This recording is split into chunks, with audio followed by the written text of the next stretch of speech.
Mon nom est Louise Miller. Je viens d'avoir 70 ans, puis je suis retraitée d'un hôpital. Je fréquente le Centre d'éducation et d'action des femmes. Puis, à la fin de 1999, en prévision de l'an 2000, au CIAF, c'est qu'on préparait les revendications nationales pour la marche mondiale. Puis c'est là que j'ai pris conscience de qu'est-ce que c'était la marche mondiale des femmes.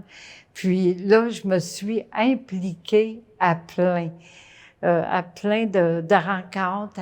On se rencontrait au CIAF, puis c'est là que je prenais vraiment conscience de l'importance des revendications, de ce que ça représentait, la marche. Puis, je suis allée marcher à New York parce que à l'époque, je faisais partie du conseil d'administration du CIAF.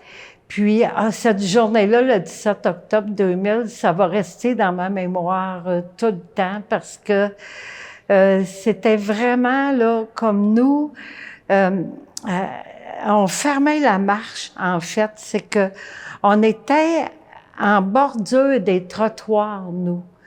Puis, on avait des banderoles, mais on voyait tout le monde qui passait, les femmes des pays, des différents pays, on les a toutes vues passer avec leurs banderoles, avec leurs costumes.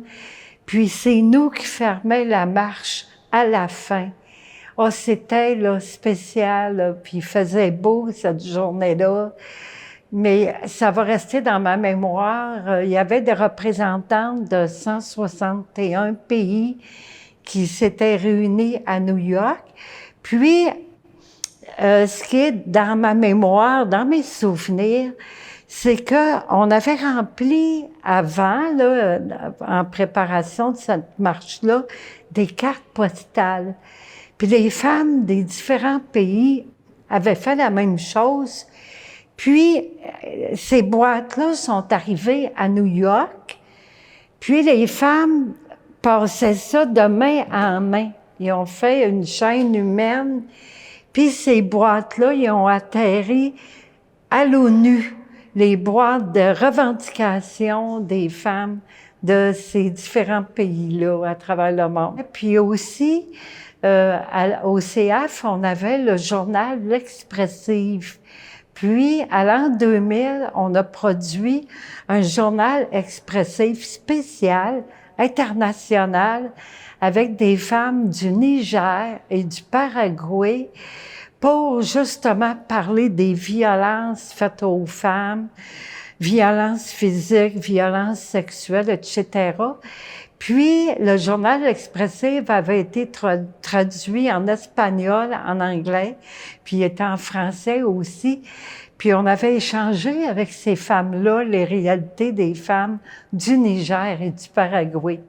En 2005, j'ai participé à une autre marche mondiale des femmes. C'était la Charte mondiale des femmes pour l'humanité.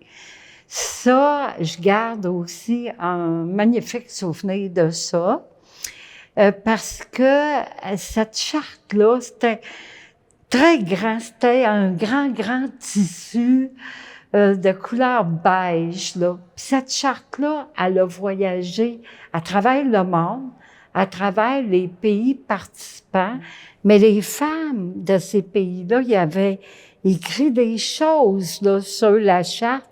Puis cette charte-là, elle voyageait à travers le monde un peu de la même manière qu'un flambeau olympique là, qui se promène. Ça fonctionnait comme ça. Donc, le 17 octobre 2005, la charte, elle arrivait à Québec. Fait que nous, les femmes du CF, là, il y avait plein de centres de femmes qui étaient là, puis d'autres groupes. Quand la charte est arrivée, elle passait là, dans les rues de Québec, puis je me suis approchée, puis j'ai pu toucher à la charte. Puis je me disais en moi-même, cette charte-là, elle a passé à travers le monde, les femmes l'ont touché. Puis ça a comme déclenché que c'était tellement émotif chez moi. Je me disais, il était fait du sang puis de la sueur de ces femmes-là à travers le monde. C'était un bout de tissu, mais mon Dieu, qui représentait, j'en reviens pas. Puis la dernière marche que j'ai participé, c'était la marche mondiale des femmes en 2015. Ça, c'était à Trois-Rivières que ça s'est fait.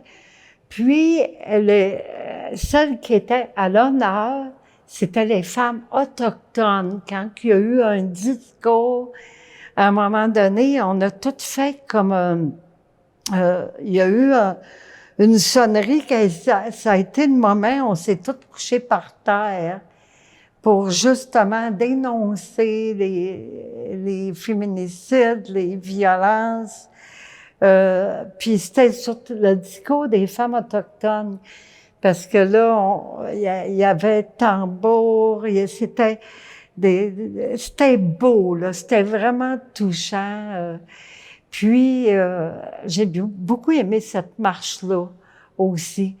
Puis d'avoir tous les tricots partout, et il y en a là, qui en avaient plus haut, là, après les devantures de bâtiments, après des barrières.